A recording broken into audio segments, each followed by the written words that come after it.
one of the things that's great. I think one of the things, because you're talking about helping us get to like the next level, like what we need to do to continue to have this conversation. Social Mhm. media has played a role in that, both for the good and not so good sometimes, but I think mostly good in regards to spreading the message about ADHD and helping to educate people. Mark, from your end, you have a background in the social media side of things. Can you talk about the role that social media has played in this conversation? Yeah, it's played a huge role. And I mean, I'm obviously biased with the fact that most of our work is on social media and it's how we reach the majority of our members. But um, here's the deal.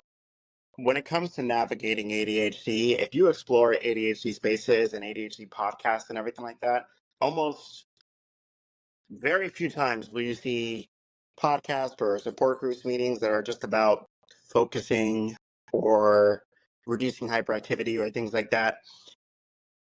People with ADHD struggle. Like they struggle, right? And most of our lives, we live our lives thinking that we are crazy.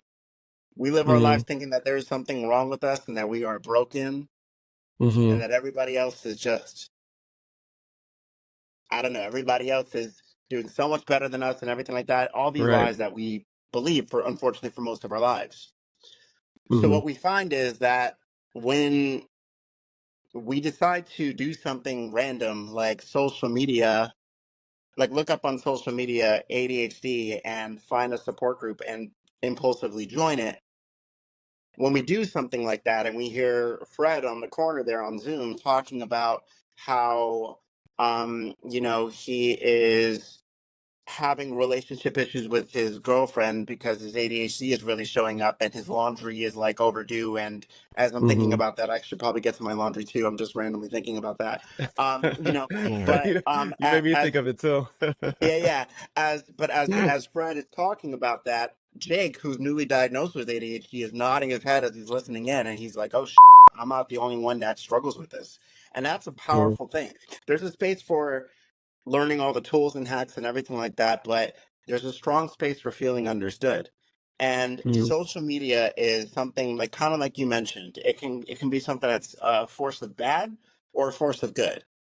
And when we're talking Mhm. about utilizing it as a force of good, we're talking about finding people who share similar interests, people who understand the way that you work, and putting Right. yourself in spaces where you can be around those people a little bit more often.